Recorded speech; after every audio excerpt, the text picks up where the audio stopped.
Ayan. Si Uno, himalang-himala. Himalang-himala, maaga siya ngayon mga koys. So ayun mga koys, good evening sa inyo. So ngayong araw na to, ngayon na yung second training ng mga kalapati natin. So isasakay natin sila ngayon. So katatapos ko lang mag-check sa mga YB natin. So ito, nakabihis na nga tayo. At naka-ready na itong mga ibon natin. Nandito na din yung T-box natin. Ito. Ayan mga koys, sakay na natin itong dalawang ibon natin. So ngayon, check up natin sila. Ayan, ito, hindi ko pa ito inawakan. So okay naman. Maganda naman yung body structure nila. So ngayon, isasakay na natin itong dalawang ibon na to. So ito sila to. So ito yung laging nangunguna sa mga training natin. Ayan na, sila to. So may aabangan na naman kayo mga koys. So abangan nyo kung anong oras uwi ito bukas. Ayan. So pagkakaalam ko mga koys, yung second training namin is nasa Bulacan. So di ko lang alam, nakalimutan ko na kung saan sa Bulacan. Yan. So ito naman, yung umahabol natin na kalapate, dati laging huli. Ito naman si Uno. So ito si Uno mga koys. Ito yung ibon natin na si Uno, yan. So lumalaban pa yung isa. So ito yung ibon natin na isa. So sakay na din natin sa training box. So tara na mga koys, sakay na natin sila sa loading station natin. At dito nga sinakay ko na yung dalawang kalapati natin. Nauna dito na ipinasok ko sa basket ay si Lato-Lato. Sumunod naman dito ay si Uno. So sinakay na natin o binasket na din si Uno. Tomorrow for sure. At kinaumagaan nga noon, maaga akong nagising. Chinek up ko agad itong mga YB natin, lalong-lalo na itong pula.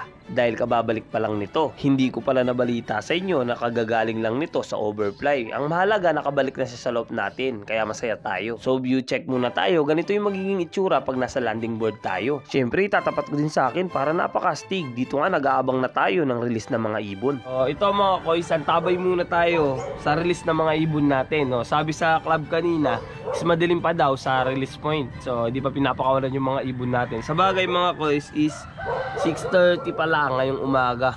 Ayan, kung nakikita nyo, 6:30 pa lang. Pasikat pa si haring araw. So mag-aabang tayo. Ngayong araw na to, Pulilan, Bulacan mga koys, yung release ng mga ibon natin.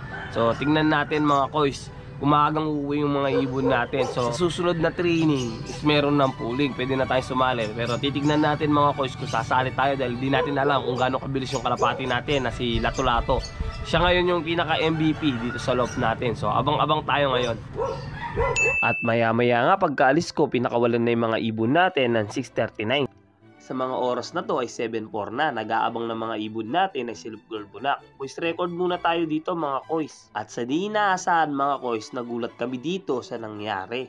Dahil may dumating na hindi nating inaasahan. So ito mga koys, hindi natin inaasahan na una ngayon si Uno. So ayan, dumating siya ng 7:09. Hindi natin namalayan yung pagdating niya dahil nga nagbeberat yung ating baby. So ayan na siya mga koys, oh. So ayan, himala siya ngayon mga koys. Nauna siya. Wala pa si Lato-Lato ngayon.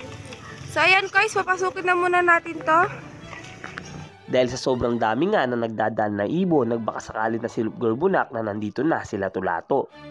So ito mga koys, sumakat nga tayo at chinek natin kung nandito nga ba si Lato-Lato. So ayan, wala pa siya mga koys. Ayan. Ano, nandito pa lang talaga, ayan. Si Uno, himalang-himala. Himalang-himala, maaga siya ngayon mga koys. So, mabilis ata to sa malayo mga koys eh. Ayan, papasukin na muna natin to mga koys. At maya-maya lang, nandito na din si Lato-Lato. Ito pa lang si Lato-Lato is consistent lang. Nasa isang oras lang talaga bago siya dumating. Nakakagulat lang is napakatulin talaga ni Uno. So aabangan natin to mga koys kung pagka tinayaan na natin ng pooling, hindi mabigatan sa sticker. Hanggang dito na lang. Peace!